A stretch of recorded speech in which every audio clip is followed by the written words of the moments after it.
రాష్ట్రం నలుమూలల నుంచి ఇక్కడికి వచ్చిన వైఎస్ఆర్ కుటుంబ సభ్యులు, అలాగే వైఎస్ఆర్ కాంగ్రెస్ పార్టీ నాయకులు, మన మైనారిటీ విభాగానికి నాయకత్వం వహిస్తున్న క్షేత్రస్థాయి నాయకులందరికీ కూడా స్వాగతం పలుకుతున్నాం, నమస్కారాలు తెలియజేస్తున్నాం. చాలా రోజుల నుంచి అనుకుంటూ పెండింగ్లో ఉన్న సమావేశం సంస్థాగతంగా మనం ఏదైతే పటిష్టమైన నిర్మాణము కమిటీల ఏర్పాటు చేసుకుంటూ వస్తున్నామో అందులో భాగంగా ప్రతి విభాగము ముఖ్య నాయకులందరినీ ఇక్కడికి పిలవడము, వాళ్ళతో ఇంటరాక్ట్ కావడము, పార్టీ నిర్మాణము ప్లస్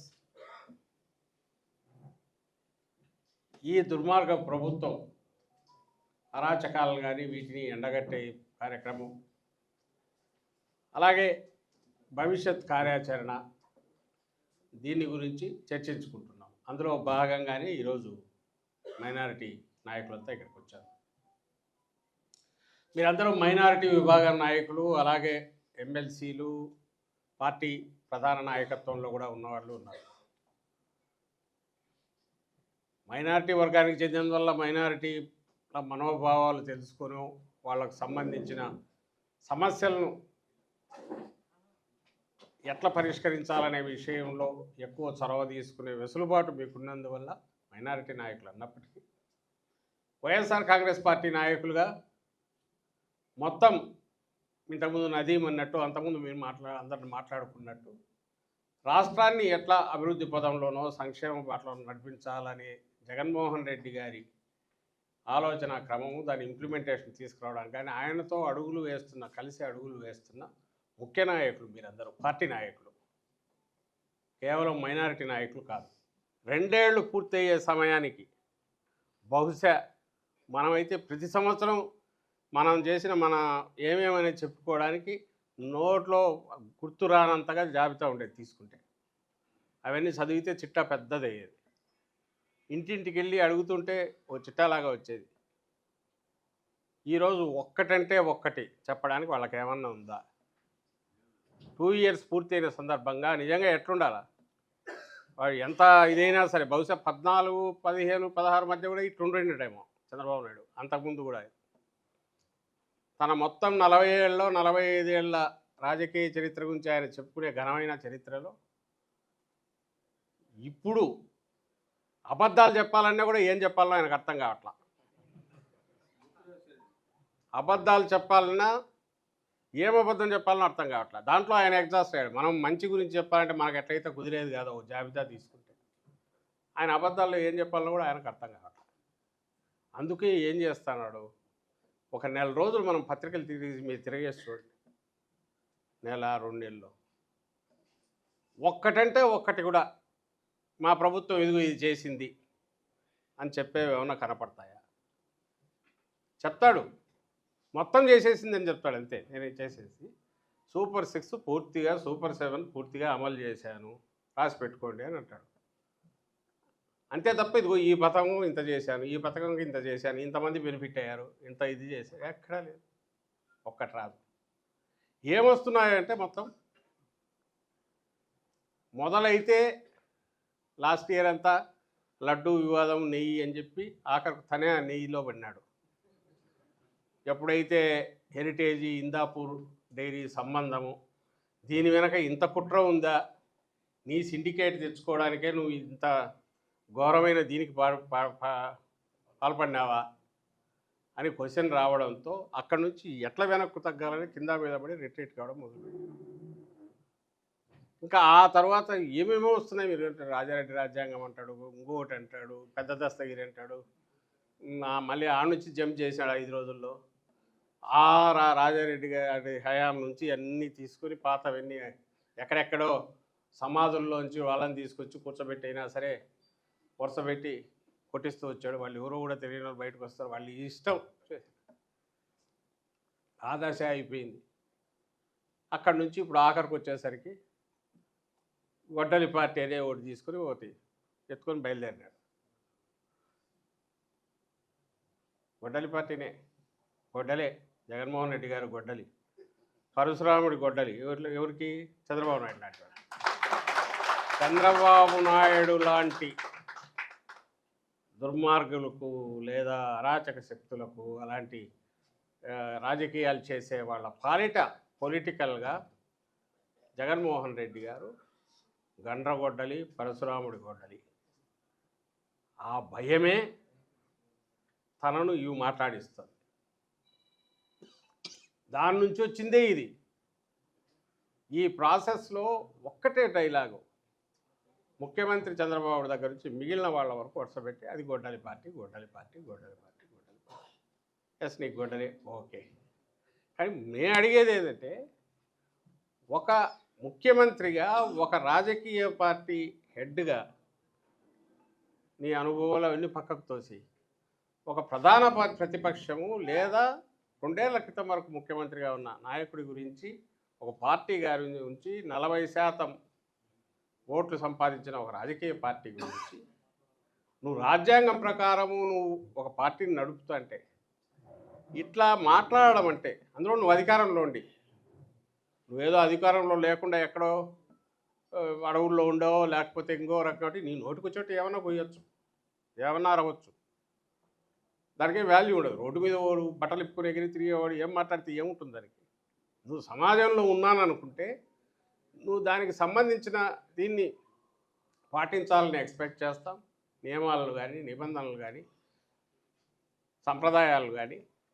ఇంకా నువ్వు రాజ్యాంగ పదవిలో ఉంటే నువ్వు రాజకీయ పార్టీ ఎలక్షన్ కమిషన్ గుర్తించిన రాజకీయ పార్టీ అయితే ఖచ్చితంగా నువ్వు కొన్ని ఫాలో కావాలా. ఇంకా నువ్వు దాంతో నుంచి రాజ్యాంగపరమైన పదవిలో ఉండి రాష్ట్ర ముఖ్యమంత్రిగానో ప్రభుత్వాన్ని నడిపేవాడు అయితే నోరు ఇంకా జాగ్రత్తగా మాట్లాడే ప్రతి మాట మాట్లాడాలా. నువ్వు అది ఎలాగూ చేయవు, నీ నుంచి ఎక్స్పెక్ట్ చేయలేవు. పైగా నువ్వు అత్యంత అన్యాయంగా ఒకటి తీసుకొని యాజిఫ్ నువ్వేదో కనిపెట్టినట్టు నేను ఇది అంటున్నా కాబట్టి మీరంతా నేను గొడ్డలి అంటే మీరంతా గొడ్డలి అనాలి, నేను జగన్మోహన్ రెడ్డి గారిని సైకో అంటే మీరంతా సైకో అనాలి. అసలు ఇది ఏమైనా సాధ్యమన్నా? దాన్ని ఎట్లా ఏ రకంగా తీసుకోవాలో కూడా అర్థం కాని పరిస్థితి. ఈయన కొడుకు అదే చిట్టినాయుడు ఈయన ఏ శాఖ అయితే చూస్తున్నాడో ఎడ్యుకేషన్ శాఖ, అక్కడ డిఎస్సిది వాళ్ళు లబో దిబో అని మొత్తం వచ్చి వాళ్ళు అడుగుతున్నారు జగన్మోహన్ రెడ్డి గారి దగ్గరకు వచ్చిన ఏడుపు. జగన్మోహన్ రెడ్డి దగ్గర గారికి ఎప్పుడు వచ్చారు? వాళ్ళు సంవత్సరం నుంచి కొట్లాడి అసలు పట్టించుకునే దిక్కు లేకుంటే ఎక్కిన మెట్లు దిగిన మెట్లు తిరిగి అన్ని చోట్ల కొంతమంది చెప్తుంటే ఢిల్లీ వరకు పోయి వాళ్ళెంతటా వాళ్ళు చేసి కోర్టుల్లో కేసులు వేసుకొని పలకరించే దిక్కు వినే దిక్కు లేకంటే ఆఖరకు జగన్మోహన్ రెడ్డి గారి దగ్గరికి మొన్న వచ్చారు.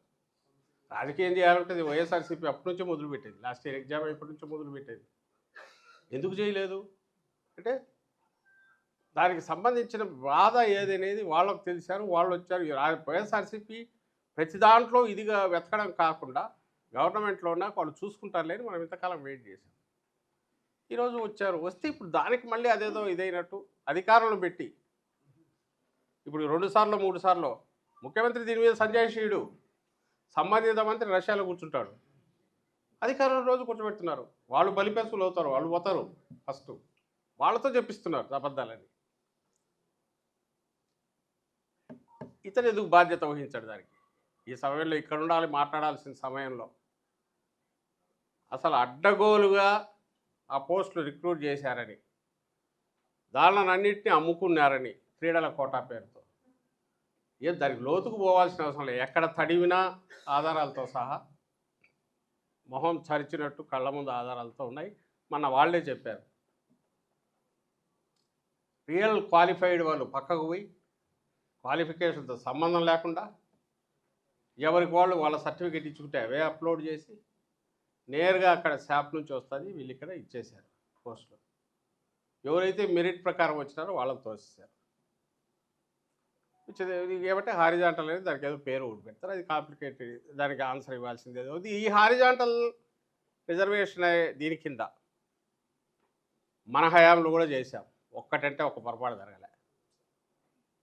ఎగ్జామ్ కండక్ట్ చేశాక ఎగ్జామ్లో క్వాలిఫై అయిన వాళ్ళు కట్ ఆఫ్ మార్క్ పెట్టి వాళ్ళల్లో స్పోర్ట్స్ కోటా కింద అప్లై చేసిన వాళ్ళు ఉంటే వాళ్ళ పేర్లు, వాళ్ళ లిస్టు, వాళ్ళు ఏ బేసిస్ మీద ప్రాతిపదిక మీద మేము స్పోర్ట్స్ కోటాకు ఎలిజిబుల్ అన్నారో ఇవి అప్పుడు శాప్కు పంపితే శాప్ వాడు వచ్చిన 50-100 మందో 200 మందో ఎంతమంది వస్తే వాళ్ళ క్వాలిఫికేషన్లు కరెక్టా కాదో చూసి చెక్ చేసి పంపితే దట్ ఈజ్ కరెక్ట్. అది ప్రొసీజర్. వీళ్ళు అట్లా చేయలే. దీని దారిని ఇవి తీసుకున్నారు. వాళ్ళ దారిన వాడు ఒక 400 పేర్లు తెప్పించాడు. ఆ 400 పేర్లు ఇక్కడికి పంపించాడు. ఆ 400 తెచ్చి ఈడే సెలెక్ట్ అయిన వాళ్ళని తీసి వీళ్ళని దాంట్లో నింపేశారు. దాంతో జరిగింది అది క్లియర్ కనపడుతుంది. మన జగన్మోహన్ రెడ్డి గారు పాయింట్ అవుట్ చేసిన మాట్లాడుతున్నప్పుడు వచ్చినట్టు అది ఎట్లా వచ్చింది? వీళ్ళు అనుకోగానే ఆ జీవో తెచ్చారు.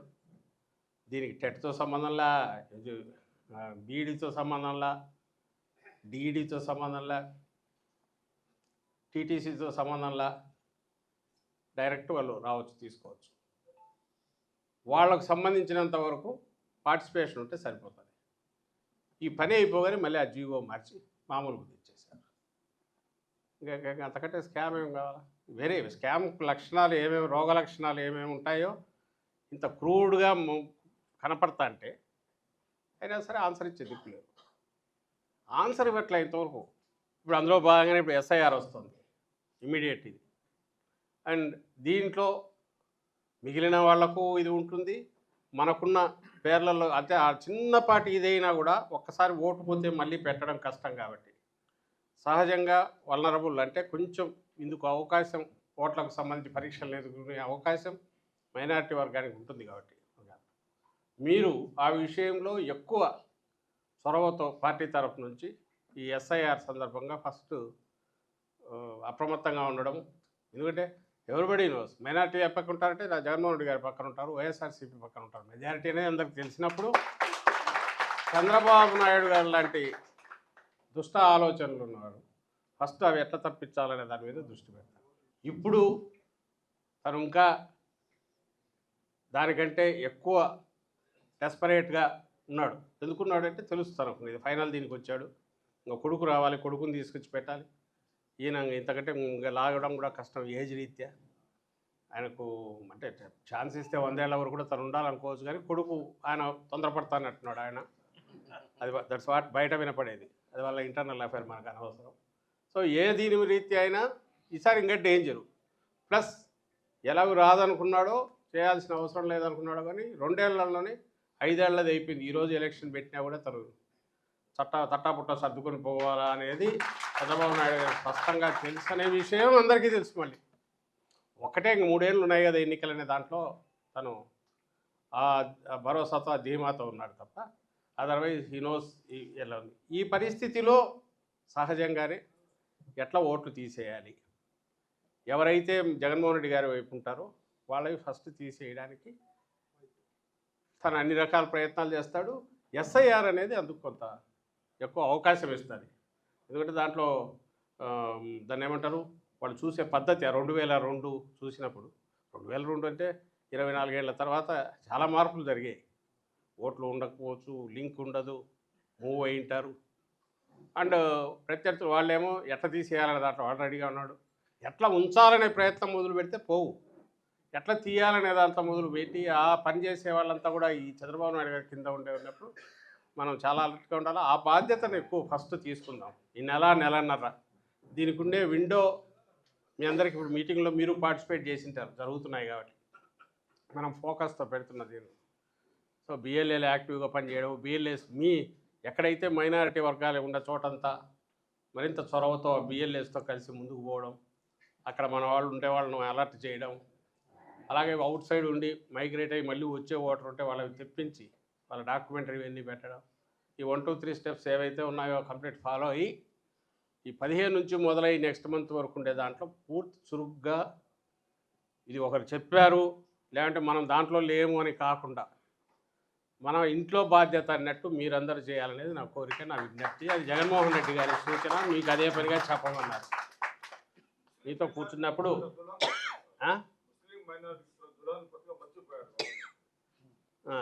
ఇప్పుడు ఇది ఈ విషయం ఫస్ట్ మీకు చెప్పదలుచుకుంది.